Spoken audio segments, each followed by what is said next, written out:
Pop, pop, pop, pop, pop, pop, pass the popcorn. Pass the popcorn. Pass the popcorn. Pass the popcorn. Pass the popcorn. Pass the popcorn. Pass the popcorn. Pass the popcorn. Welcome to Alternate Ending, where we're discovering good movies, one bad movie at a time. I'm your host, Carrie Jarasinski. Across from me is the devilishly handsome Tim Brayton, who also happens to double as a film critic. I am indeed. I double as a film critic. Thank you for having me back, Carrie. Thank you for having me for the second time. In fact, having me back this week. You and I are going to have to do something right now to rally our energy and our positivity, because I did make a blooper and not record this episode the first time we recorded it. It was just a little bit of silliness. We got together on Sunday, the 2nd of October, and we recorded a real terrible episode. You didn't miss anything good. It was just us bumblefucking around and not telling good jokes, and we didn't feel good about the episode at all. So we're going to give you a much better show tonight. None of that is true. It was the best episode ever. It was so good. You guys are, it's like the missing first cut of like Four Devils or something. Like, you've missed a lot. It was good. I know. And I'm going to try and put it out of my mind. I will tell you, with everything that's going on in the world that's so devastating, like, I feel like this sort of constant state of sadness, like where I'm like, oh, like, can I really feel true sadness anymore? Because it's just like everything always just feels like it's falling apart. And yet yesterday, as I handed gleefully the chip to Rob, and I was like, sucka, this was the best episode and you missed it. Karma came back, nipped me right in the butt, and was like, you didn't actually record Tim's audio. Because I, at that moment, felt a deep, deep sense of sadness that I haven't felt in such a long time. Here's the thing, is like, that happened to us. And that's not, as horrible as situations are in the world, it's not happening to us. And it's happened to us. I know. It's the worst. And I do feel as though, so when I talked to you yesterday, there was this huge reprieve of, I had a really, really long, hard weekend, a challenging weekend of sorts. It had sounded very terrible. It sounded terrible. And I'm going to tell you about it again. That's the only thing on paper that I'm going to tell you again, because it's important for everybody to understand it. I think this is a good story. I will blank my mind out and I will respond to it as though for the first time. I appreciate that. So Carrie, tell me about the situation of which I know nothing. Of which you know nothing about. I promise. And then I'm hitting delete after this story. And again, everything will be anew. Though I do need to tell this story, especially because Rob's not here. But yesterday I was so excited to talk to you, Tim, because I was just coming off of a crazy, crazy weekend in which we were celebrating Alice's 8th birthday. I mean, those 8-year-old birthday parties, you know, I hear that's where the nose candy comes out. I hear it's just like handles of vodka per person. Like it's intense shit. For sure. And you don't tell the kids either. Because, I still have a tattoo on my ass from my 8th birthday. No idea where I got it. No idea what it even is. I just know it's there. Oh, you know what? I didn't realize that was a tattoo. Interesting. Got fucked up on my 8th birthday. I guess so. We did provide beer because we live in Wisconsin to all of the adults that were at this party. Oh, yeah. Of course, because no one comes to your party. Gotta get them started at an appropriate age. Exactly. So we did have this. Rob did come into this party saying to me, what do you think about having maybe a small petting zoo? Because Alice loves animals so much for her birthday. Now, when he says a small petting zoo, does he mean you take the 2 dogs that already live in your house and like put, I don't know, goat horns on them? I was hoping that those were the bigger of the animals. Because that is the extent to which I would agree that is not a world-class terrible idea. These are the things. I was in the exact same camp, but then he's like, well, you know, do you feel like, you know, maybe this is something that's really important to Alice and you should put that aside? And then you remember the movie Mrs. Doubtfire. I do remember Mrs. Doubtfire. You do. You saw how that played out for Sally Field and Robin Williams. So get this. This is where, again, it's just like, it makes you call into question everything. But just as I was about to say no, Rob says to me, looks me straight in the eye, like dead in the eye. And he's serious when he says this. And he says, Carrie, what would 12-year-old Carrie say if she knew that she'd grew up to be Sally Field? Straight in my eye. That is a vicious thing to say. I know. That is a marriage ending thing to say. I didn't respond because that's what I found is the best thing. No, if because I fight back, you need to make sure that you can tell your lawyer truthfully that you haven't communicated with him since said he gave you cause. Comment. Yes. I looked right back at him. I'm like, look at me. I am the last person in this house that is Sally Field. I am Robin Williams. And then he just sort of threw his hands up.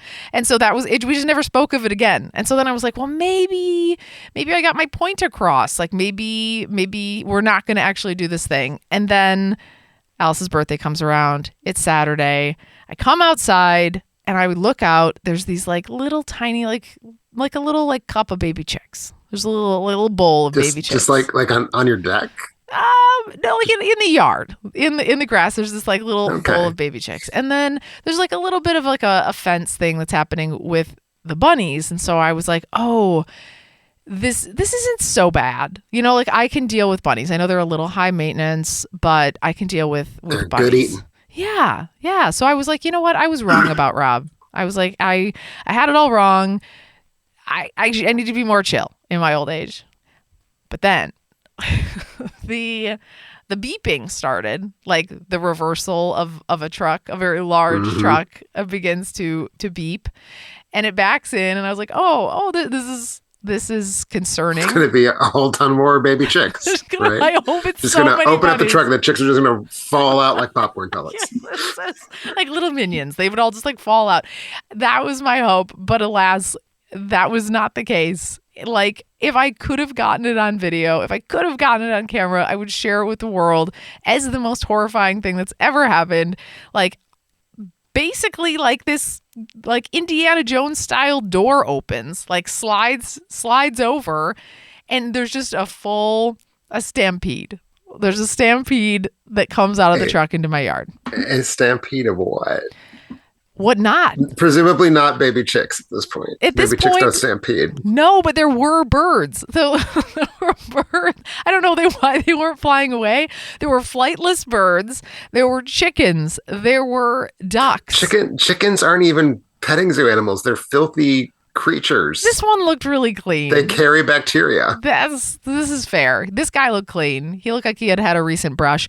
But on top of that, so then like these waddle out. All of a sudden I see a donkey. Like a donkey appears that was like an oversized donkey. I think it might have actually been expecting. I don't know. It was a very large donkey. There's a cow, like a furry cow. That looks like a dog. No. You're in Wisconsin. Why have no? I don't. Cows are just out there. You just drive and you were like, there's the cows. And you get out and you like poke it. And it was one of those furry cows, you said? It was furry. Like one of those shaggy cows. It was a shaggy cow. Those shaggy cows are not right. I don't like those shaggy cows. I don't know what. They're very bad cows. I think it was like a Himalayan cow. I don't really know. I tried to confirm with my mom again. She's unsure. There were chickens. Then there's a potbelly pig comes waddling out. There's like a ram. A ram appears. A ram? Standing on a ram, not ram. Like a just goat. One. Just there were goats too. There were 3 goats. They were named. There were 3 goats and a ram. 3 goats and a ram. And then the piece de resistance, I was like, oh, maybe it's over. And then this sort of like oafy looking very large llama emerges. There's like a very large black llama named Herb that just sort of like emerges. Herb the llama emerges, and now there's literally our entire yard is a full zoo. It's a full and just like in the yard, just like poking around, wandering. Yeah. Just wandering around our yard. And that's horrible. They consumed our entire lawn. They ate all of our grass, which I was fine with. So your yard is now fucked. A large portion of it has no grass, but I will say it's been fertilized very, very well. Okay. So well that'll happen when you give 8-year-old sugar. I get that. Yeah. This is true. I can feel my face getting warm in the hives thinking about it again that I had yesterday. As I was experiencing it, it was pure chaos and there were animals everywhere. And I will say the least stressful part of the entire party, because Rob is an includer and invited pretty much every child that he's ever met or knows in a 10-mile radius. I like the idea that Rob knows many children that your daughters don't know, and that there's just like strange 12-year-olds just like at your house. Yeah, Rob's done way creepier things than that. I have a whole story about the time he asked for this 12-year-old down the street's photo. I beg your pardon. Yeah. He texted one of the girls that was at the party and he was like, could you send me a picture of yourself? Without any context, without any other information. He did this weekend? Like a couple months ago to this same girl. So she still came back because it ended up not being weird, but. No, that's not correct. It ended up not being untoward. It didn't end up not being weird. It's still weird. He thought that she looked like his cousin. And so he was like, oh, I want to show my cousin how much our neighbor looks like you. And so he asked to send a photo. Thank God she was like, I'm going to have to ask my mom. What a smart girl. I was like, good for you. Yeah. And then, of course, Rob's horrified. So then he's writing to the mom to be like, let me send you pictures of my cousin that looks so much like your daughter, because that's what I was doing, was to compare. It didn't make it better. This is not making it better. This is not making it better. No, it's not a good situation. It can't be made better. It got made bad. It did get made bad. And then bad is where it was going to be. But she was at the barn party, so she's not alarmed by him in any way. It was her mother at the barn party? No, she thinks he's a creep. Why would she be there? Well, maybe I don't know how parenting works. I'm just kidding. No, she was not there, but all the children in the vicinity had come. All the parents stayed because of the beer. So it just ended up being chaos. The best behaved element of the party, honestly, in Rob's defense, ended up actually being the animals. They were they were quite lovely and sweet. I mean, good. Although still that sounds it sounds indulgent. I'm not going to judge your lifestyle choices, but that sounds, people are starving in Africa, Carrie. So I knew you would say that. Why didn't you send those rabbits to Africa where they could be eaten by starving people? They were just so cute, though. Oh, no. I mean, if somebody was starving, I would have probably sent them maybe the donkey. The donkey was kind of rough. Donkey ain't good eating. No? You can't eat a donkey? They're gamey. Oh, I've never had a donkey. It's the goats. The goats are what you want to keep. You want to kill those goats. You want a nice slow stew. Oh, no, they were so cute. You could make and I hope you pointed that out to your children, by the way. I did. Explain to them. The circle of life. I've told you before, Alice, whose birthday it was for, intends to be a farmer when she's older, only of the vegan variety. She's going to let everybody come see her animals, and then she's planning on serving vegetarian fare in the vicinity of her farm. That's her life goal currently. Okay. Well, I hope that you knock that out of her. That is, I don't know. Again, this was a pretty lucrative business, so maybe she should get into it. I will point out, though, Tim, we did get the aftermarket sale that came in a fall. We're out of season for farm animals. You got the. We would never have paid full price. We did. We would have never paid full price for these animals. So we did get the deal of a lifetime for them to come and eat our lawn. So. Right. That was the weekend for us around the zoo. And then, again, I thought it peaked while talking to you, and then it veered right back off track. Now it gets to peak twice. I know. But just think how lucky you are. You get to spend 90 minutes with me on 2 consecutive days. I know. And that's where I'm trying to see the silver lining here. I'm trying to find the joy in this moment right now in knowing that. It is. I am giving you 2 consecutive nights without your insane profligate husband. That's true. He was like, oh, I was really hoping that we could watch Prey tonight. That's like his big thing. He thinks that I'm like being like a poor spouse or poor partner by not watching Prey with him. But I don't know that I'm going to like it. I don't know that I thought Predator was like A+ when I saw it. Well, that's wrong. Oh. Because it is. Oh, you love Predator? So you need to reevaluate your choice. That was wrong. Have you seen it recently, though? pretty recently. Oh, and you still like I'm it? a boy. Of course I like Predator. Oh. Predator's a boy movie. I mean, if I'm being honest, I'm glad Rob's not here. If I'm being honest, I don't know that I love tough guy Arnold. I think I like him more in like a kindergarten cop variety. I think he peaks better there, maybe. Different opinion? My favorite Arnold performance is one of the Terminators. I'm not actually even sure which one I would put above the other. It's 2. 2 is the best of them. I don't know that I agree with that. Yeah. Okay. Well, we'll debate you don't that. even like Predator. I'm not entertaining your opinions right now. I don't hate it. I don't hate it, but I don't know that I like sitting down right now to watch Prey. I don't know if that's the number one thing I want to do. But Rob did turn to me and he said, "What movie are you going to bring to the episode?" I was just going to do a segue, but you do your segue. Well, it wasn't a segue. I was going to tell you I haven't been watching a lot of movies because I've been so obsessed with crime TV. I've been watching the Dahmer documentary for like the last week and a half. Oh yeah, I've heard about the Dahmer documentary. That's on Netflix, right? That's probably right. Oh yes. Is it any good? Okay. I don't know. So here's how I feel about it. But you're watching it. I am watching it, but so you in theory should know. I should know if it's good. Okay, but I'm mixed. I'm mixed on it. I think that I like it. But it has the guy. I'm going to tell you the guy, and then you tell me who it is. It has the guy. The problem is we played It Has the Guy game last night, and I know who the guy is. I haven't forgotten. Oh wait, so I actually have. So what is his name? Okay, well then give me who the guy is. The guy with the wears gray. What's his name? Gregory Peck. Gregory Peck. I know that. You know what? If we're going to play the game again, we're going to play the damn game again. You've given me so far that he wears gray. Oh, gosh. And he has hair and silver hair. So does Gregory Peck. Well, at a certain point in his career, Gregory Peck had silver hair. Gregory Peck is now bald. Oh, you know what? I'm thinking Gregory of Patrick Peck is Stewart. now dead. Oh, he is? Long dead. I'm confusing him, though, with not Patrick Stewart. Oh, Patrick Stewart. That's who I'm thinking of. Okay. I don't know that Patrick Stewart has worn gray. Okay. Honestly. Well, it's the guy. Oh, wait. It just came to me. The Flash. Yes. It's the guy. Ezra Miller. Plays Jeffrey Dahmer. It's not Ezra Miller. Just tell me who it is. It's Evan Peters. Who plays Quicksilver, not who plays the Flash.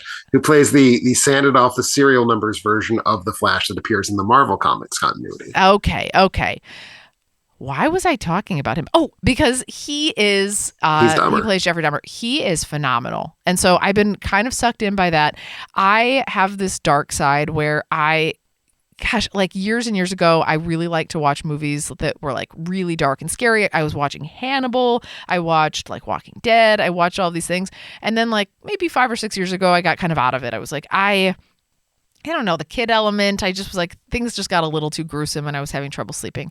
So I got out of the habit. It is very clear to me you don't like watching things that are distressing. But which makes it strange to me that you're watching this. But I like some things that are, I think I have a certain level where I do like to be distressed, but I have to be in the right conditions. You have to be in the right conditions and it has to not be animated. I know that much. Which one was that? Based on the recent Farrago, that was you watching Grave of the Fireflies. Oh, well, that was just cruelty. That was just inhumane to send that. So is Jeffrey Dahmer. So this is a little bit different. So it's just he's a little bit more humane than Isao Takahata. Got it. That's probably a hot take. But I don't know. I think I'm into it. This isn't a spoiler to say. First episode, you find out that he's caught. So. Well, I mean, we know that because we're living through history. See, but I didn't know that. I have. But we know who Jeffrey Dahmer is. I knew. All right, which means he was either caught or killed, or both, as it turns out. You could have told me he was still in jail, or you could have told me he died of old age. I had no idea what his story was before watching this. I didn't even know how he murdered people or what his preferences about like who he wanted to kill. I knew nothing about him, and so I was going in cold case. There's a cold joke in there. But anyway, I went in cold on Dahmer. I had no idea. So right out of the gate, you find out that he's caught. I didn't know that. But now I feel like it's a little bit like you're watching every episode and it takes you through each one. So it kind of feels like it's a little vicious on yourself. Like Rob can't do it anymore. Rob's already like checked out. It's too much. Yeah, it's too dark. I don't watch that true crime stuff. I find it dark in ways that are not pleasant. Yeah. And I think it's a combination of like, it's real. And so there's not like the fantasy element. Like I can watch Suspiria. I can watch somebody get like sliced in thirds by falling shards of glass all over a long day. But I couldn't watch someone's getting cut in half by a shard of glass if I knew that in reality that had happened to them by a vicious murderer. So I think that's part of it. I can't, I don't have the fantasy out that I need. Also Dahmer's like long, right? You mean the episodes? Like the thing, it's like 9 hours or something, right? It's like 7 episodes, 8 I hours. think so. Yeah, I'd say so. Like the thing, like Grave of the Fireflies, to which you so grossly objected, is 80 minutes long. You could have 80 minutes of being sad, or you can have like a half a day of being sad. Jeffrey Dahmer is not going after children. Well, that's literally not accurate. Did he go after? Well, I'm not there yet, not like Tim. 5-year-olds. I didn't go after a tiny little girl who was very, very sweet and cute. No, he went after teenage boys. Well, yeah, that's not great either. Gosh, it's not ideal. I'm a monster. I am actually a monster. But continue telling me about Dahmer. I'm going to discontinue watching. Tell me why I should see this show. Why is it good? You would hate it. Rob already checked out. He thinks I'm a sicko. He was like, I can't do this anymore. And so we'll see. I'm on episode 5. I might check out if I don't feel good about myself after this episode. But I have been watching that, and then I've been cycling through some House Hunters International because I have to watch that afterwards in order to go to sleep after watching Jeffrey Dahmer TV.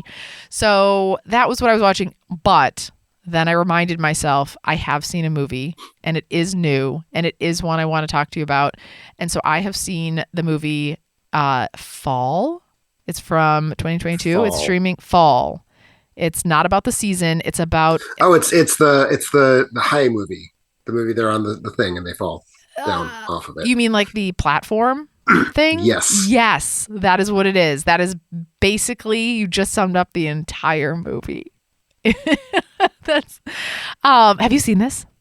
I have not seen this. It was in theaters for like 6 minutes. Okay. That feels like the appropriate amount of time. This movie is the one I'm going to bring today. So this is Fall from 2022. But I'm excited to tell you about it and see if you're compelled, if I can sell you on wanting to actually see it. Okay. Whereas my worth mentioning, I've been mostly rewatching the Halloween movies. We have a new Halloween film coming out in a couple weeks, which who knows, we might talk about when we talk about our fall preview here in a moment. But I've been rewatching the Halloween franchise, and also because we also have a Dario Argento film, his latest, his first film in 10 years, is coming out in a week's time. I've also been finally, I pulled the trigger on watching late Dario Argento. So sort of everyone who knows him knows that like after 1990, his career just kind of went straight to hell, and he started making these awful, awful movies. And so I was like, well, the time has finally come. I'm going to start watching those awful, awful movies. And so far, four titles in, I've only found one that I just truly hated. So that's been exciting. But that's not what I'm going to be bringing to the table. I did manage to get out to theaters this past weekend to see the newly anointed #1 film at the box office for the weekend of September 30th, the horror picture Smile. I have been wanting to see this now for weeks and weeks. I mean, it's only been open for 3 days. Well, I thought about it though, and I was deciding whether or not I should spend money on it, if I should go. So I'm eager to hear now that you know about my disposition. Is that the right word? Probably not disposition. It is not nearly depraved enough for you, I don't think. No, it's not. So you're saying it's kind of gruesome. A fun time. It doesn't make you feel like your entire skin has like just scabbed over. There's no bone saws, nothing like that in there. No, it's moderately unpleasant, but not nearly as unpleasant as you seem to need. Too light to be able to move you to any kind of emotional state. The kind of hideous human cruelty you need. That I need against the youth. Yeah, no, I do want to hear about it because this is movie season for me where I'm like, I got to get out there. This is where I start to love watching scary movies, horror movies, like that chill of fall. And so I do really want to decide if I should see it or not. So excited to talk about it. But well, speaking of the chill of fall, is fall chilling? Tim, you got this. Do I? Yeah, you know what? I think you do. I can tell you're feeling fresh. Okay, here's another one. Yeah. Carrie. Yeah. Did you fall for this movie? Ooh, that's really good. I'm trying to come up with one too. I didn't fall for this movie. That's not a pun. That's not. I was trying to think of something with Tower. So would you say that this movie falls apart? I would say that it does fall apart. You don't sound at all excited. Tell me about the fall. Let me tell you about the fall. I'm curious about this movie. It has a hook. It's got a good hook. Let me tell you about it. So Rob bait and switched me. I thought we were going to be watching Dahmer. And then for the first 10 minutes, I was like, this doesn't feel like the Jeffrey Dahmer show because there's these two chicks like on a tower. And he's like, I couldn't do it. I don't want to watch it. And he's like, I'm watching this. He's like, because I want to see what you think. So apparently this is made for about $2 million, which in his mind is cheap. To me, that feels a little bit pricey. Is that like your hobby now? Like Rob makes you watch low budget horror movies to see if his is going to be better than that? Yeah, it honestly is. Like hell. It honestly is. Like they're so often bad, I would say. And I don't enjoy them, and I end up falling asleep. And then if it's one that he's like, well, you got to see it, you got to make it through, we end up watching it for a couple days like we did for Fall. We watched Fall over the course of 3 days. So I'll tell you why, though, I think Fall is somewhat successful-ish. I think it's doing somewhat well. I think this is a movie that basically triggers the same wiring in your brain that like a YouTube video does, where you're like, it's a setup up front, and then you're like, I gotta see how this resolves. It's like I gotta know the outcome. So it's got a good hook. In what sense is that not how all narrative media functions? This one is doing it differently because there's nothing else going on from an acting, writing, any sort of thing perspective because it's so extreme. They're just like sitting on a 3,000-foot tower. And you're like, how could you possibly get down? And so it ends up just being like it's rather super tense. Quickly, I would assume. This is not in this case. There's bumps along the way. There's like a little and there's like I don't want to spoil. Okay. But there are some bumps along the way, if you know what I mean. If you know what I'm saying. They have sex on the tower. No. Well, unless I fell asleep at that part, I'm completely at a loss. This is a movie like one that I would liken it to is. Do you remember the movie Frozen? Yeah, great movie. I think it won the Oscar for best song.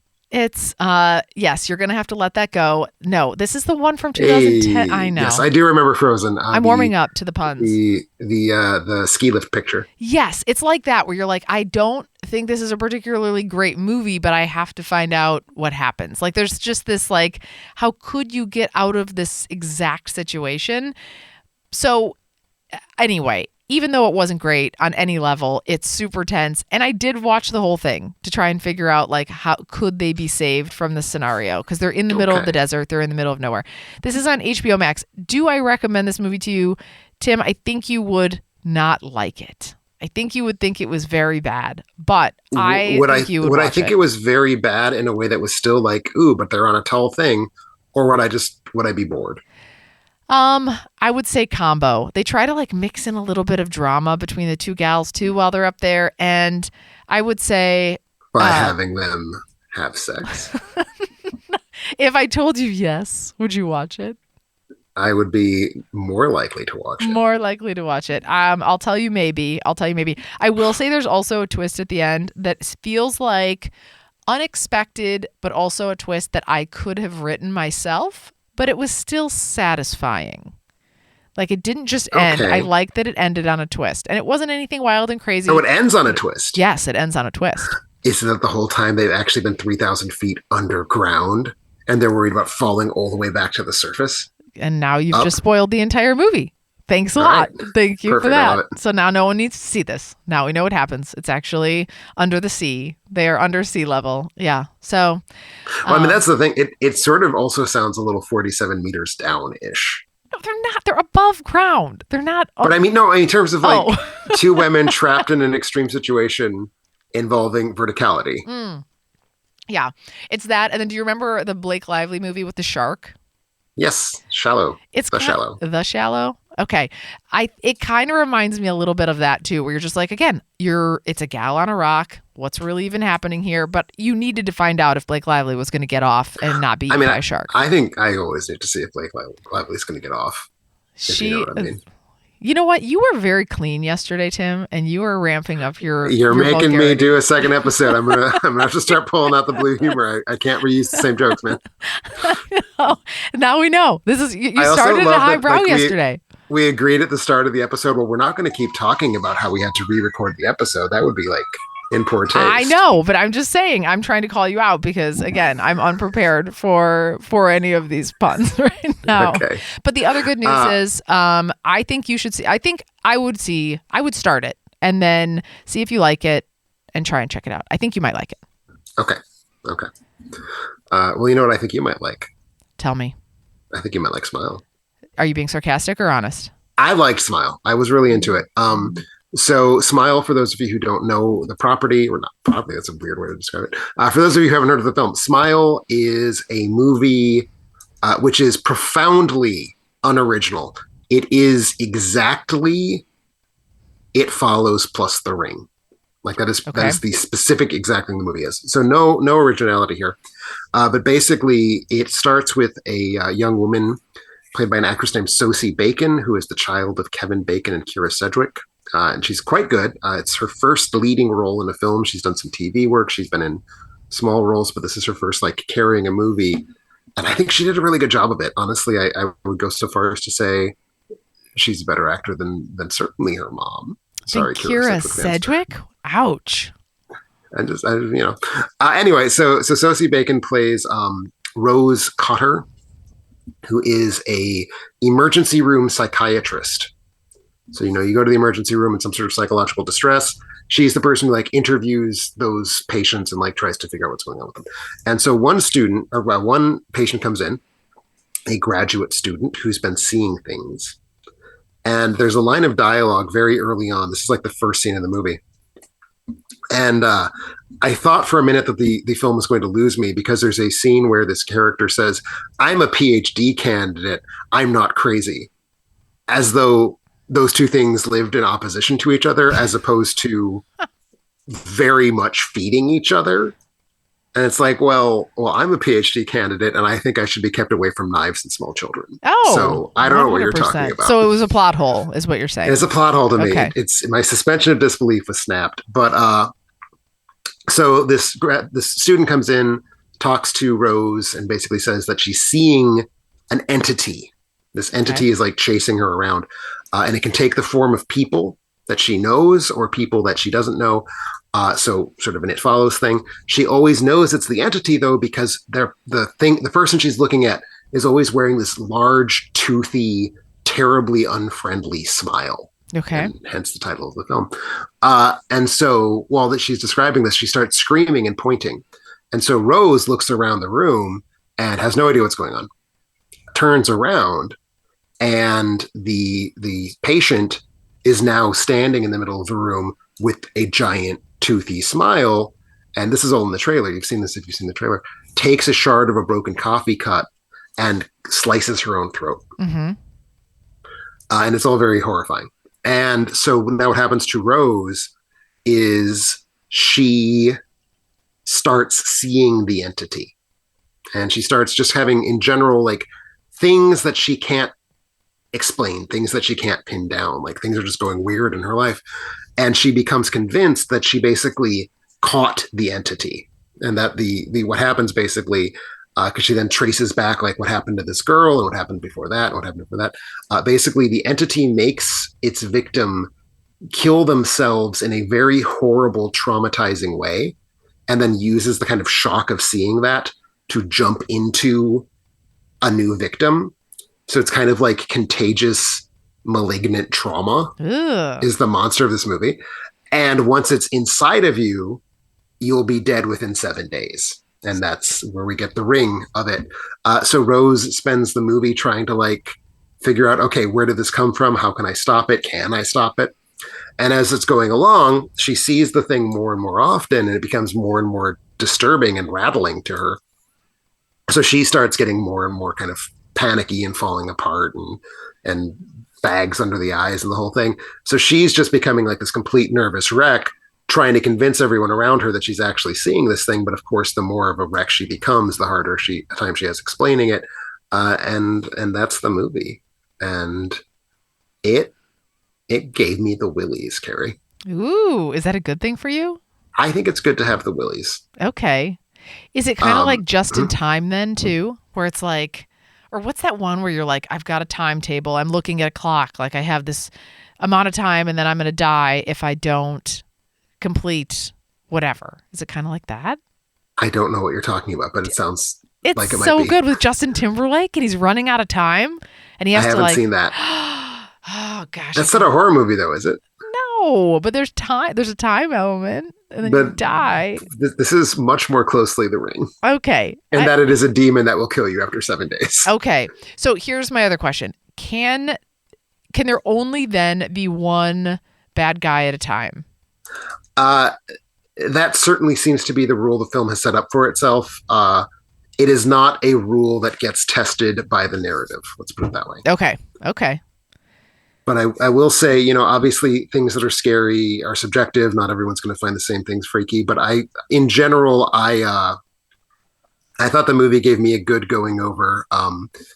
It's directed by a first-time feature director named Parker Finn, who I was very impressed by, to be honest. I thought he did a really good job staging some terrific jump scares. Like there's just all of these moments where like you're suddenly aware that the thing is there. Like there's this one amazing shot early on where Rose is in her dark apartment and she looks up and you see a smudge and you're not immediately clear if the smudge is a face. And so you're just kind of sitting there watching, trying to figure out if it's going to be a face or not. And then she looks up again and it's gone. And so you're like, holy shit, that was a face. And like, that's that kind of like weird, like anti-jump scare in a sense. But so that all worked on me. It also, I will say, so this is a movie that's only playing in theaters right now.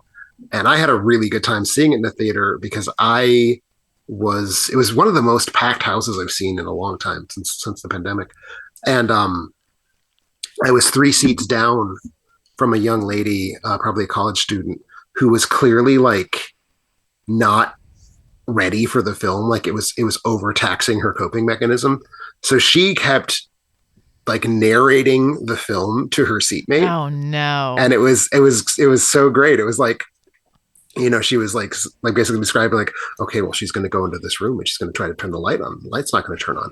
See, I told you the damn light wasn't going to turn on. Why would she even try to turn the light on? What sort of stupid movie is this? The lights don't turn on. And I found it just so awful.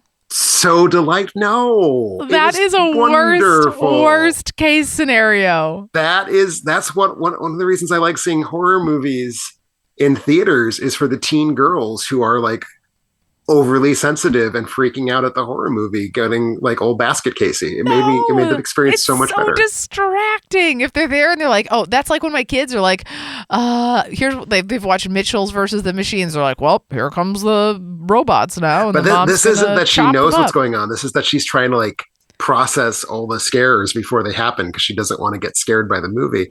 And it was delightful. I was listening to someone having a nervous breakdown right next to me. And I liked it. It really added to the experience to me. There's 100% chance that if Rob and I were there with you, I would be like elbowing Rob in the kidney, the good one. And then he would probably be like acting like a 90-year-old woman, like waving his purse around, being like trying to make a distraction to be like, get her eye contact so that he could be like, zip it. You got to zip it up. Oh, no, it was delightful. No, it's so distracting. If I'd been with you while this was happening, I would have been like grabbing your hands and trying to pin them to your side so you couldn't stop her because she was having a great time and I was having a great time hearing her having a great time. I would have grabbed your hands as well. I have been in an experience where I've gone to a horror movie by myself before, which was not a good idea, and awkwardly did embrace the person that was sitting next to me, like in a very close and intimate way, who I did not know during a very bad jump scare.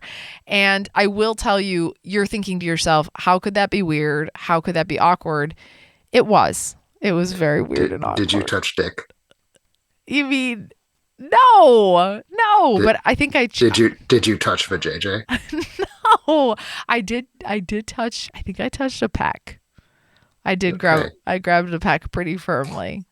Okay. So it's, again, we didn't make eye contact after the movie was over, but No, it's the best kind. you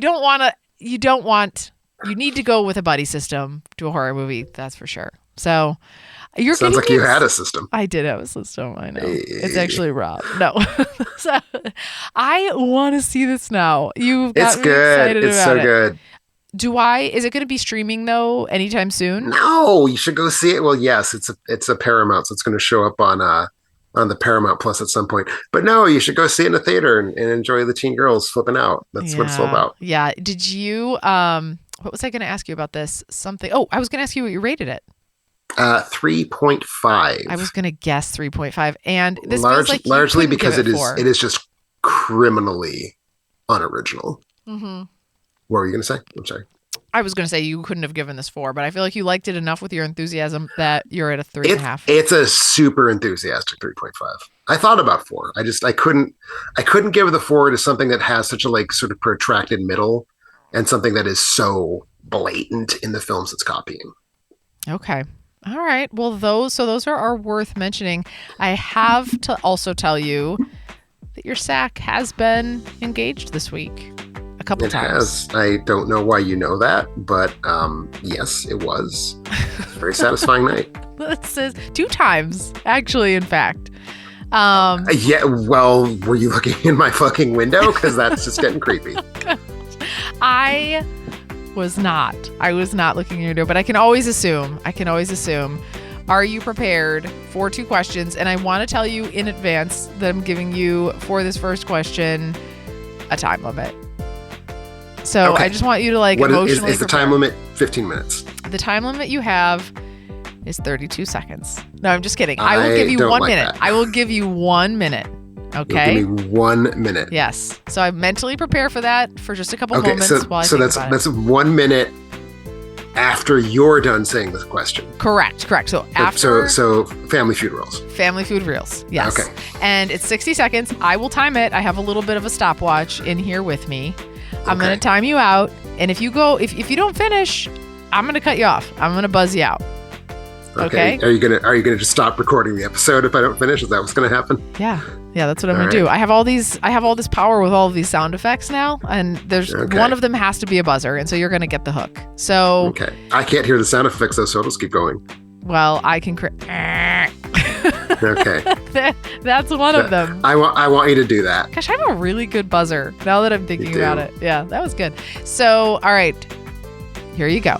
Hello, 2 questions for Tim. Somewhat shorter. I'm sorry, I've tended to be long-winded in the past. All right, Tim, number 1. What distinguishes good layout in animation? How does it differ from good storyboarding? In particular, what is the difference between the contribution of layout to 2D as opposed to 3D animation? And go. Okay, so what a storyboard is a storyboard is basically a drawing of a plot beat. So a storyboard is sort of like reading a comic book. Like a storyboard stands in for several moments all at once. Layout starts in sort of the same way. It's a drawing of the background and then a drawing of the character on top of it. But what layout is doing is planning out the path that the character is going to take against the background. So there's sort of the same thing. They sort of look alike, but they're not really doing the same thing.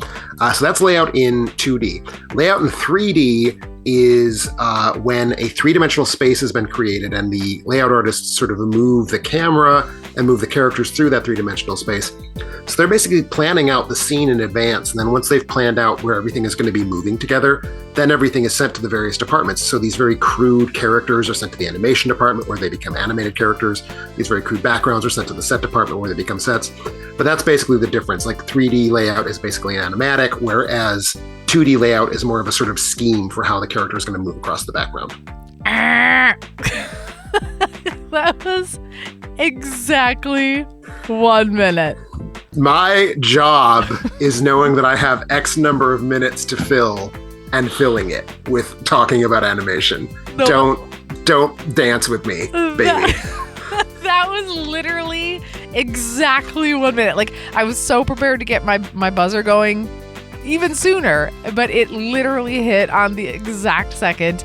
I honestly admire you for several things, but This is just sprung to the top of the list. This is my number one admiration right now. I'm really proud right now. I feel really good about myself. You should. Yay. But also what I feel really good about is that was only 1 minute of my life. So thank you though for sharing that. Are you ready for another one? This one doesn't have a time limit, but I'd also love if we could keep it to about a minute. No, I'm just kidding. Take your time. Take your time on this one because this one is a little bit more specific. So, and I can't add to this in any way. So this is just for you, Tim. Here we go. As I recall you saying on Letterboxd that you were planning on watching the series of Revolutionary Girl Utena. Were you considering writing anything about it? I think there's a lot to unpack, especially with how it uses the inherent limitations of the TV anime form, such as limited animation and repeated use of stock footage to reinforce its ideas, at least as well as Evangelion does. Although nothing quite hits... Wait, hang on. Although nothing hits quite the formal high of Eva's 2 last episodes. I also think it enriches adolescence of Utena in some really interesting ways, although it obviously cannot reach the same visual level. Obviously. That's how. Obviously. Thank you. This is from Paranoid Android. I don't know any of the words. I feel as though I put all of those words together into a paragraph and said them out loud, but honestly, I can't even really tell you what I just said if I had to play it back. Do you know what I've said? I know exactly what you just said. Oh, good. So I have not yet watched Utena, Revolutionary Girl Utena. I will.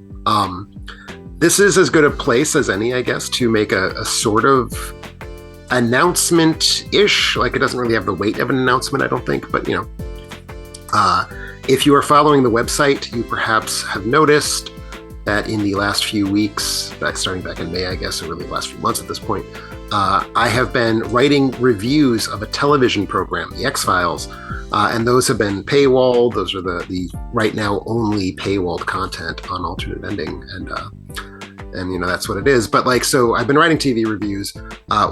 In the near future, we'll be getting to the point where I'm actually going to be putting out a poll for what am I going to review after season 1 of X-Files is done, because I'm getting pretty close on that.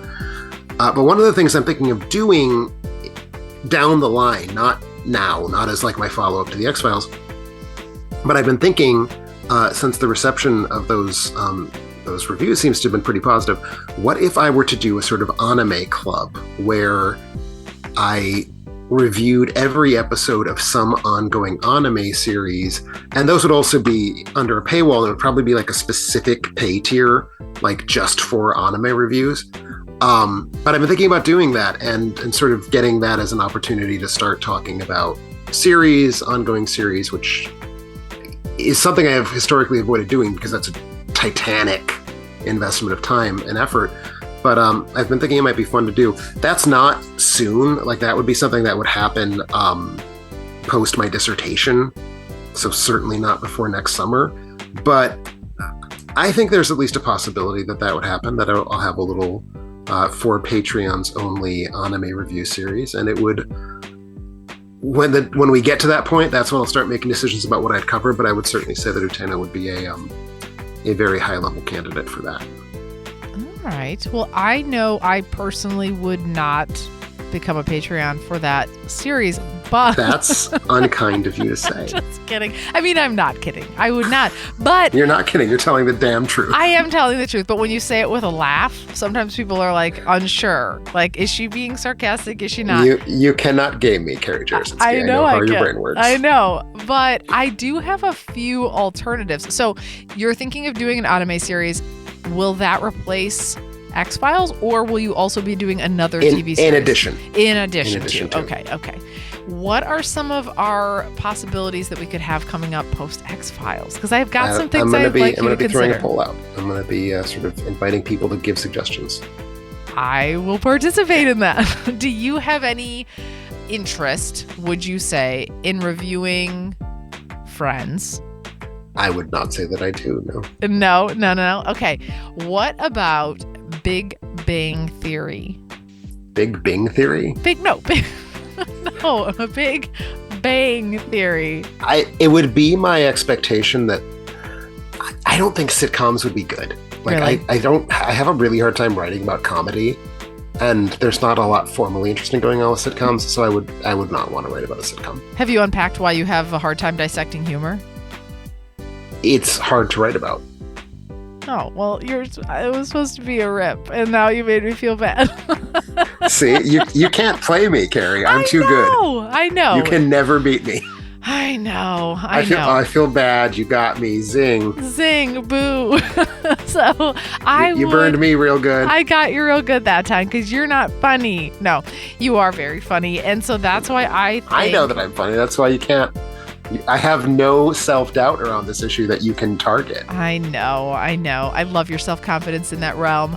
I would say other ones that I'm interested in you reviewing Frasier, and I think that's actually a common ground for you and I. Frasier would be the one sitcom that I could imagine actually being able to do something with for what it's worth. Yes, I can. I would love to see you do that. I watched it with my parents. I feel like that crosses many generations as well of interest. What else would I love? Do you ever remember watching the show David the Gnome? I do remember that. Would you be interested in reviewing that? I doubt it. Maybe. Why is that? Give me a pitch. Why? I don't know why. Of every show that I've ever seen, David the Gnome is the first thing that just came. David the Gnome did not come up yesterday when we recorded this the first time, and I'm like, what's your brain doing right now? I think it's veering, it's zigging, it's zagging, because I do. Keeping me on my toes, though. I love it. I know, that's what I'm trying to do. I would love if you would do that too. That's like ASMR for me, is David the Gnome. When that little fox would come in and carry the gnomes around, I usually was homesick from school when that show would play, and so I would just relax to that. So I would pay for you to review David the Gnome if that was an option. So make sure that is on the poll as well. I don't know if I want to right now. You have a very predatory look in your eye. I know. Again, it's been an incredibly, incredibly long week, but well, that is awesome. Thank you so much for submitting your questions. If you have a question for Tim Stack, you can submit those questions to contact@alternatelending.com. Before we head to our break, you might be wondering also about ways to support the show. Tim, there are so many ways. So many ways. How would you support the show if you were going to support a podcast? I would move to Madison and I would cook lovely dinners for Rob and Carrie every night. Oh, I would love that. I would absolutely love that. Will you come over for dinner maybe in the next couple days and make dinner? Would you support the show that way? No. Okay. I am the show. You are the show. Come over and make me dinner. Oh, yeah. I'm coming to you. Well, I will do that. You can make Tim dinner. You can get early access to exclusive content by joining Patreon. You can make us watch a movie. You can pick your own episode topic and more. You also, by joining the Razzie Award level, can get access to our movie club, which this month upcoming is movie trivia, in which I will say Tim has been defeated. He's very hard to beat, but he has been defeated. Brennan, our host, has been choosing questions that he'll know I will get wrong. Oh, is that what he's doing? Oh, yes. Oh, see, I think he's been doing that to me too, because honestly, I don't know any of the answers. Okay, that's probably why. He's probably choosing questions he knows that both you and I will specifically get wrong. That is probably what it is. So it is still super fun, and it's really fun to play along. So that's coming up next week. You should see something out on the website coming out about that. But you can join via Patreon. You can support us on Amazon, and you can make your purchases through alternatelending.com via our banner. So when we get back, I realized, Tim, we haven't even really talked about I alluded to it, having forgotten that we didn't introduce it. But we're going to be talking about some of the films this fall that we're interested in seeing. That we're so excited about. So when we get back, we'll be talking about the movies for fall 2022.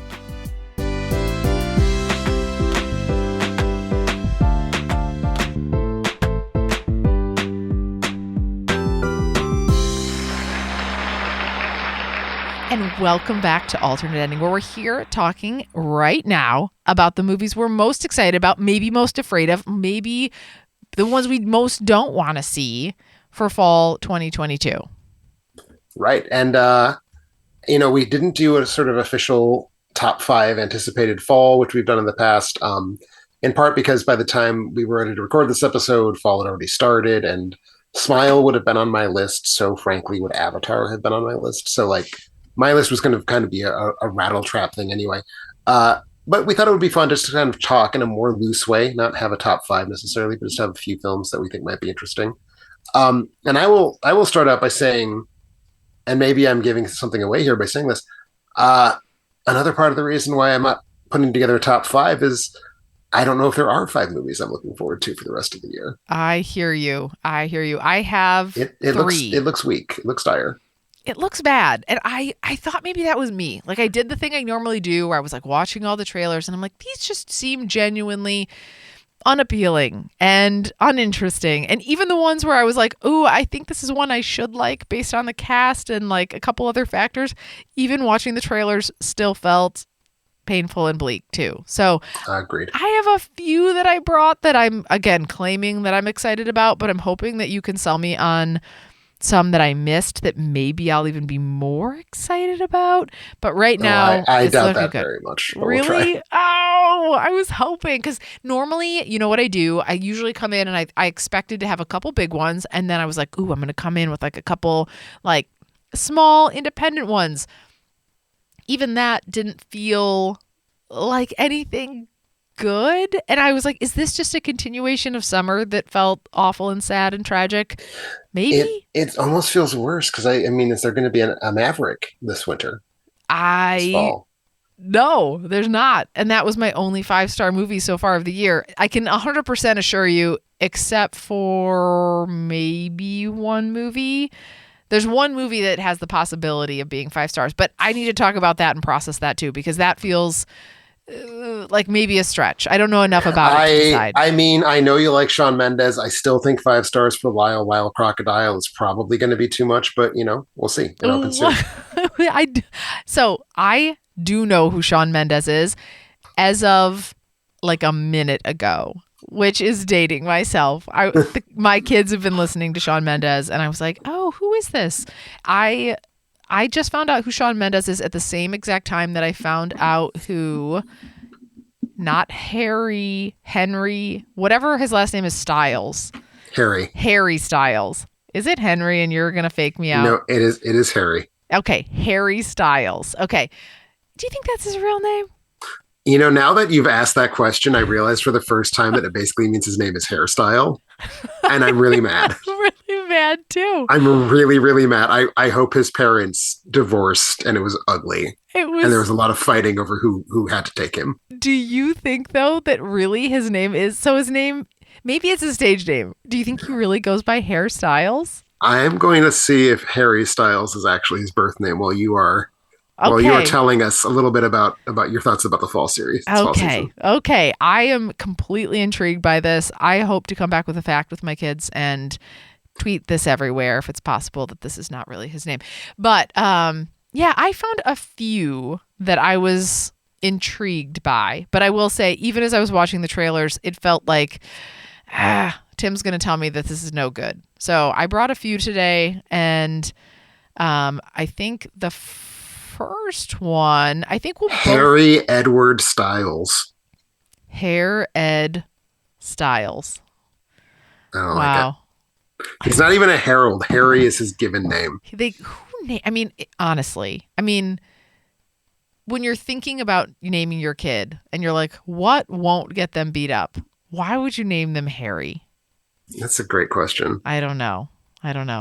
Although I have a friend too from high school. Her last name was Oder, and her grandfather's name was Ivan. Oh my, that's intense. My great grandfather, who was on his deathbed when I was born, he ended up living another 2 years, but his name was Harry Asa Brayton, and there was some question. No, my parents were not okay with this, but like the family was pressuring them to call me Harry Asa. I'm so sorry. Are you okay, Carrie? I need a minute. Well, while you're dying, you were gonna be called Harry Asa. Yes. I would have loved that that so much. Do you think I would have survived to be old enough to have met you? No, you really wouldn't have. Oh, I'm so sorry. We're going to have to cut some of this out because I need a minute. I'm going to let you find yourself. And while you're finding yourself, I'm going to talk about the fall movies. How am I just finding out about this? I don't spread it around. Would you? I don't think Ivan Oder? I don't think I would tell anybody that. That is honestly the best thing that I've heard in years. That's like the best information. Oh my gosh. Okay, I'm regrouped. Can we talk about the movies? We can talk about the movies. Okay. I will say there's one. So I'll start. Do you want me to start off with the one that I saw that I think might be good? The only one that you think might be good. I'm very excited. Okay. So the one that I saw that I was like, I watched the trailer of it. It has an all-star cast. So it has Margot Robbie. It has John David Washington, who I love from all the things he's been in. It has Christian Bale. And this is the movie Amsterdam. I appreciate your honesty because I thought for sure after we talked about this yesterday, you were going to do what I said don't do. And you were going to Google David O. Russell. And you're going to be like, holy shit, I need to take this film off my list. So I'm glad to know that you are committed to the integrity of your list. You know what? I didn't Google David O. Russell, just like Never Google David O. Russell. I didn't. You know what? That's something I like about myself. I get an order, I get a directive, and I just follow it. It makes it very easy to work with you. But now that you're reminding me that I didn't Google his name, I'm feeling more self-conscious. I forgot about that. Now that it's the second time around, I'll feel more compelled to do it. But neither here nor there. This is a movie. It's set in the 1930s. It's three friends, the ones that I just mentioned. They witness a murder and they're framed for it. And apparently it looks kind of like people think that they've done it. And then they're sort of unwinding this murder and what really happened, but also trying to stay innocent along the way. It's written by David O. Russell also. You didn't tell me yesterday is he a pedophile? You're gonna have to look it up. If you want to know, you have to look it up. I'm telling you not to look it up. I know you're telling me not to look it up, and then I'm telling you to preserve your childlike innocence. Shoot, gosh, is he in jail? No, he's just a real asshole. Okay, all right. You know, I do like to preserve my innocence, so I won't look this up. But either way, it looked like it might be kind of like fun. Like it's just I think it looks fun too, honestly. Like I know people were bagging on the trailer online. I think it's a cute trailer. I don't think it's like, oh my God, this is going to be the best movie I ever see. But I think it should be fun. I mean, like you said, it has an all-star cast. It has costumes and sets. I like those things. You do like both of those things. The other thing, it does not have a great rating right now currently on IMDb, but do you feel as though that is tied to the animal issues that David O. Russell has? There are no such issues. Oh, unfortunately. Gosh, I'm going to get there. But I would be inclined to say it doesn't count because it has an open wide. So ignore those. That's just the festival people. Okay. Festival people aren't real. They're trolls. Okay. Well, that is one that I had on there. But is that one that you had on your list? So that is the film that you are banking the whole fall. No. Well, that you said that's the one you thought might be good. I've got like three that I think I might like. Okay. So, but is that the one you think you're going to like the most? No, that is tied for my second one that I might like. Well, I'm gonna flip the script. I'm gonna tell you what one film I think I'm most excited for. Okay. Out of the whole fall. Let's see if we match up. I will be slightly shocked if we don't.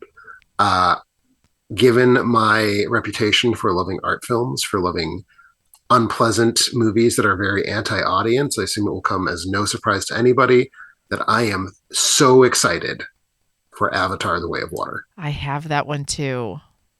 Is that your number one? I mean, it's what I think I'm most excited about, but tell me why there's no possibility of me being disappointed. I'm worried that I'm going to feel disappointed. Because James Cameron made both Titanic and Avatar.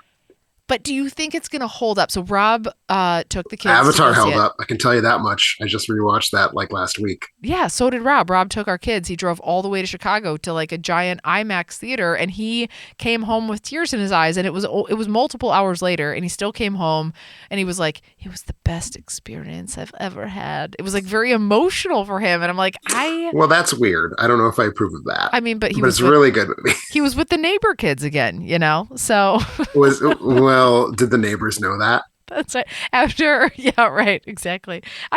asked them to send a photo of themselves, he took them, all the kids, he like shoved them in the car, and they all drove multiple hours to go see it. He said it was better than when he saw it in 2008 with me and my parents. 2009, but I actually agree with that. That too. I think that it is, in 2009, it was one of several movies. In 2022, it's like the only movie that came out all year. Every other movie is fake and bad, but Avatar was very good. But do you think I feel like something like Avatar that was like so world building and so novel to so many of us, do you feel like they're going to be able to get a storyline that is as compelling and good that we're going to feel connected to? I think you are mistaking the storyline of Avatar for being compelling or good when it is neither of those things. See, but the reason you didn't think that was because you thought it was like Dances with Wolves. And I don't think it's like Dances with Wolves. I just think it's very straightforward and dull. Oh, but I loved the storyline. So I mean, that's why I love the movie. Let's be very clear. I think Avatar is terrific cinema. I don't think it's good storytelling. So that the bar is low for me. It doesn't have to have a good story. Okay. It just has to be pretty as shit.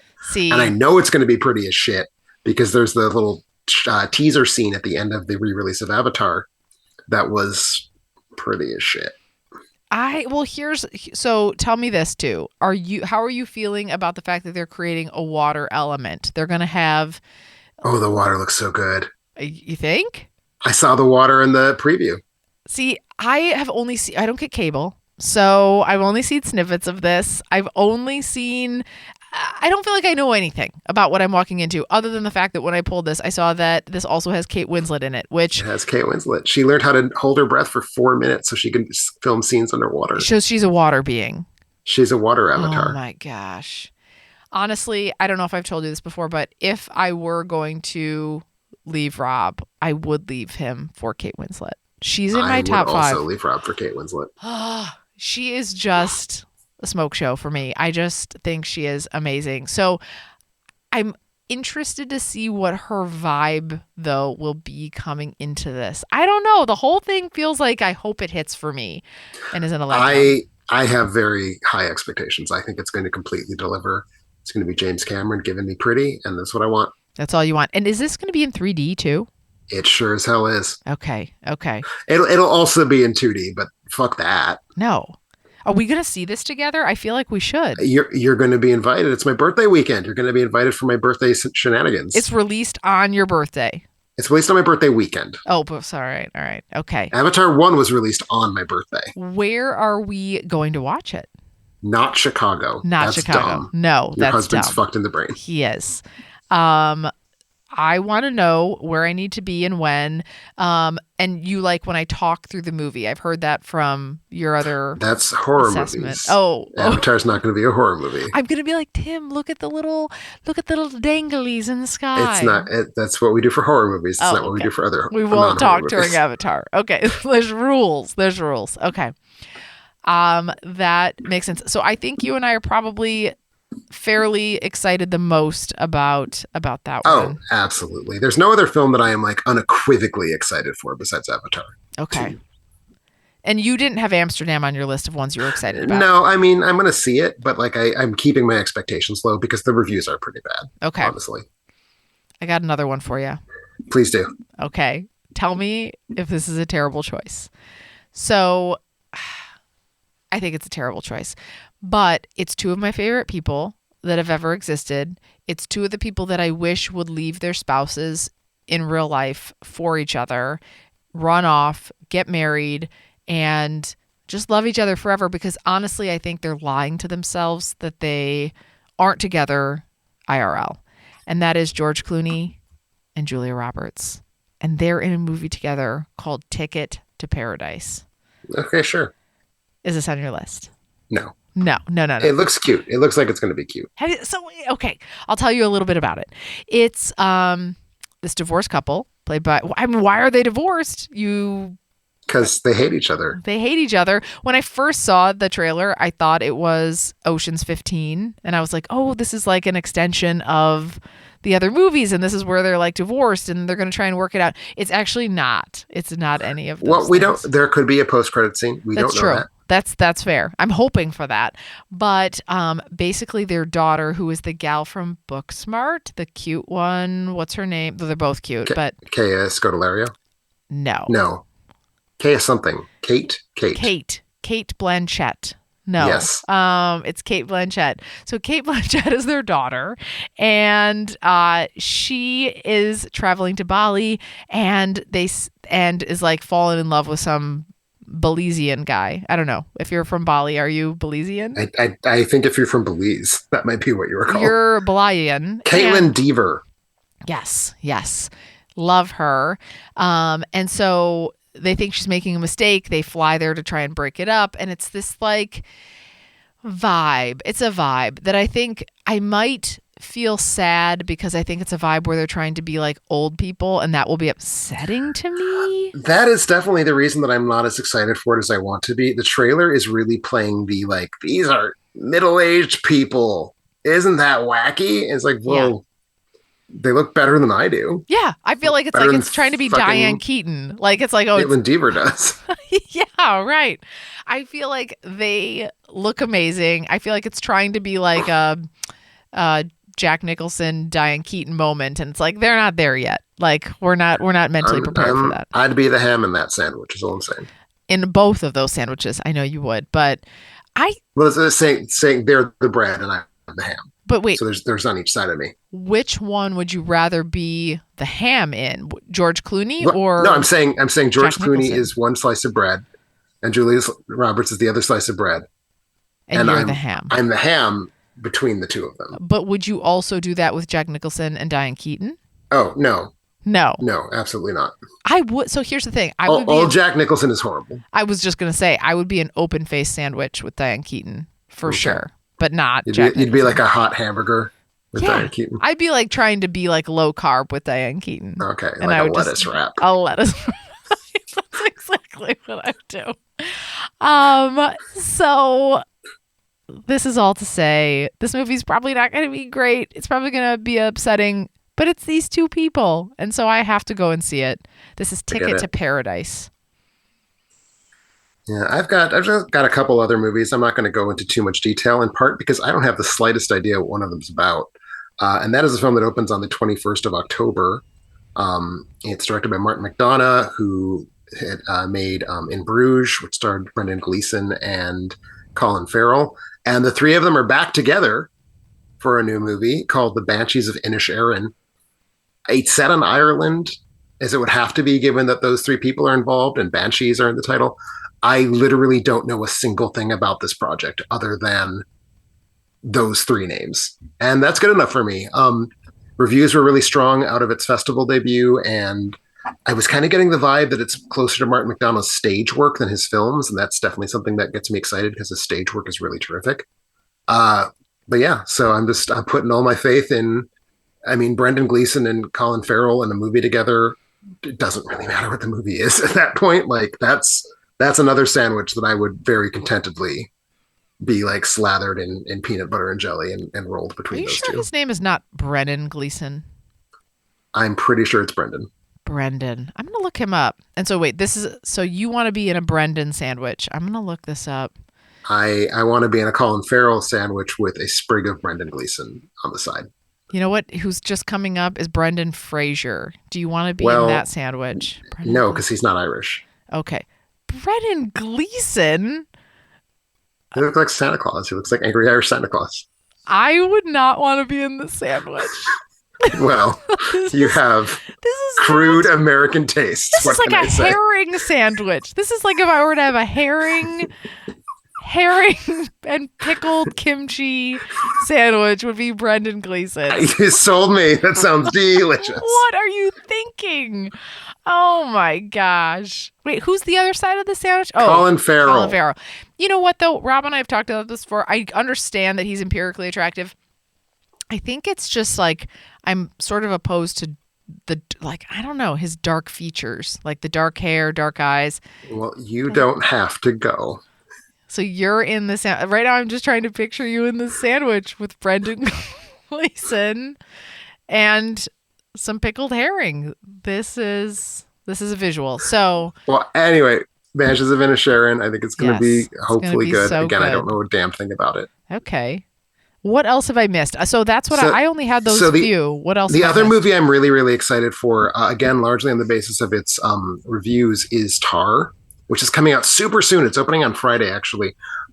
Directed by Todd Field, starring Cate Blanchett, and apparently it's about Blanchett is like a conductor who's like just a terrible, god awful human being, but she's a really good conductor, and so like it's this kind of push pull of her basically being a toxic force for evil in everyone's life, but to what degree can that be set against the fact that she's a great artist? Got really great reviews. Everyone is saying like Cate Blanchett is maybe giving her best performance, and that's a big claim to make. But so I'm excited for that. My understanding is that the first half hour is like a monologue where she's just giving an interview to a magazine. So it's like half an hour of Cate Blanchett just talking without a plot happening. That's all you want. That's all I want. That's Tar. Gosh. So and again, I don't know a whole lot about it, but it sounds really good. Is it feeling a little bit whiplashy, do you think? I think it's going to be more art film than Whiplash, honestly. And did you like Whiplash? I liked it. I didn't love it. It's my least favorite of Damien Chazelle's like commercial features. Okay, because I did love that. But which, speaking of Damien Chazelle, he does also have a movie coming out. I'm a little dubious about it, which is why I haven't brought it up. But it's probably my number 4. If I had to have a number 4, it's Babylon, which is a story about how Hollywood in the 1920s was a fucked up, crazy place. As you're saying all of these things, I'm just sort of like frantically checking all of these movies. I'm like, did I watch this trailer? I think Babylon was the one that I was like, is this Babylon also has Margot Robbie in it? It does. Like she is in both of the movies that have the largest ensembles between Amsterdam and Babylon. So both are city names, both star Margot Robbie, and between the two of them, they've cast every working actor in Hollywood. Oh my gosh, what a cast. Brad Pitt, Gene Smart. Did you used to watch Murphy Brown back in the day? Oh, well, you were... Add that to the poll. No. The TV series poll. Oh, it's so good. It's so good. Oh my gosh. Olivia Wilde. She's in everything right now. Tobey Maguire. That's the guy from Spider-Man. He is the guy from Spider-Man. Oh my gosh. This one could be good, although I'm getting Once Upon a Time in Hollywood vibes. God, I hope so. Or is that a bad thing for you? I mean, no, I actually like that movie. I mean, that was like middle of the road for me, where I was like, I was just energized by it. Like it was really pretty. I would be very surprised if I liked Babylon as much as I liked Once Upon a Time, to be honest. Okay. I really like Once Upon a Time in Hollywood a ton. There is no Leonardo DiCaprio, which is upsetting, but it does have, as a quick backup to Leonardo DiCaprio, Lucas Haas, who is from The Fugitive. That feels like a lateral trade, shall we say. Oh, it absolutely does. Wait, that's a good thing for Lucas Haas, right? It's paying him an unearned compliment for damn sure. Let's put it that way. Oh, yes. Oh, no, Witness. He was in Witness, he was in Witness. So that one I'm going to add to my list because I think I want to check that out now. Are there any other ones that I missed that you think for fall that are going to be good? Not really. I'm going to just kind of flipping through to see if there's anything else here that I think one or both of us might like. Are you looking forward to Wakanda Forever, Black Panther 2? No. Okay. I'm not either. Oh. Why are you not? I get scared to talk about these things because I'm like, is it because you don't like movies with black people? No, I don't like movies with black people who have died that I think should still be in the movie, and that you're continuing on a movie without that person who I think should be. That's the thing. In it. Like, Chadwick Boseman's dead. We all know Why are this. you yeah, why not just leave it be? Is kind It's of gonna my be feeling. It's gonna be a clusterfuck. Yeah. This movie can't work, right? Like it cannot. Yeah. Is that, I feel like, are you and I saying something that's like offensive? I don't know.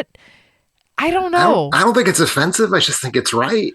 Okay. Well, that's good. I'm glad you and I are affirming each other. I just felt like, couldn't we have just called it a day? Like, hey, if you're going back out for this, like, we were all complete. There were so many people that were so fulfilled in society by him playing that role and the empowerment that it gave little kids and like the whole thing. And I feel like to be like, oh, now we're going to go back and do it without him and sort of write him out and figure out a way to continue on feels then like it's just for money, which it is. You don't say. But I know, but I guess I would forego all of that. I in the hate to memory tell you of something him. about the first Black Panther, Carrie. Yeah. They also made that one for money. It's different. It's For different. $700 million in the US alone, worth of money, in fact. But that's fabulous. But I feel like let's just kind of like leave his memory where it was. Do we really need to like reboot it again? I don't know. I feel like a little salty on it. It would appear to be the case that we do. I know. So maybe you and I should take a stand and not go see it. Are they bringing back Michael B. Jordan in it? No, because he's dead. He died? His character is dead. Did he die in the first one? He dies in the first one. Oh, I forgot about that. Okay. Yeah. So I'm very inspiring movie whose plot you have completely forgotten. I've forgotten. But can you also tell me, have you seen The Woman King? Not yet. I'm hoping to see that very soon, but I haven't been able to pull the trigger yet. I really, really want to check that out and see if it's good. I follow Viola Davis on everything. And so I'm like, I just need to get out there and see, but I haven't been to the theater. So I'm going to go and see that. But I just feel like I'm a little cold on it right now, just because I feel like I was so sad that we lost him. Because that also has black people in it. No. Or you're saying you're cold on Black Panther too? Oh, that's why you were talking about like, well, I'm going to see The Woman King. Oh, you're being defensive. I get it. That makes sense. That's not. I was just separately asking. I mean, if it makes you feel better, the reason I don't want to see The Woman King or Black Panther is because both of them have female leads. I mean, women can't headline a movie. There can't be wars if there's only women. I mean, broads can't sell a picture is all I'm saying. This you're the worst. You're the worst. Thank you. I'm trying. I know you are. What else? Speaking of dames, tell me another one. You know, one dame who I'm into is Michelle Williams, and she's got a new movie coming out. Which one? And it's actually a movie directed by Steven Spielberg called The Fabelmans. Oh, you're not going to see that, are you? Life. What was that? You're not going to see that, are you? Well, of course I'm going to see it. I'm going to see many films that I'm not looking forward to. And this is a new Spielberg film. So it is the new Spielberg film. It's about his childhood. Michelle Williams plays his mother, basically. Opens over Thanksgiving. So I gather this is also not a film you're excited for. Isn't it just about Steven Spielberg's troubled life and situation? And frankly, not that troubled of a life, if we're being honest. It's like, oh, boo-hoo, your parents got divorced, and then you became a director who makes movies that make the gross domestic trillions product of dollars. You made Goonies, boo-hoo. Yeah, this wasn't... Well, he produced Goonies. That too, exactly. I don't know. This didn't jump off the page as one that I was like, I've got to go see. It feels kind of indulgent to me. Yeah, but you're going to see it. Well, I'm going to see a lot of movies. I'm going to fucking see Lyle Crocodile. That doesn't mean I'm looking forward to it. That's fair. Are you looking forward to Lyle Crocodile? No, I don't. So Lyle is a crocodile. Oh, is this animated? Hang on, crocodile. Lyle is animated. Oh, the world around him is not. Oh, so this is like Paddington Bear.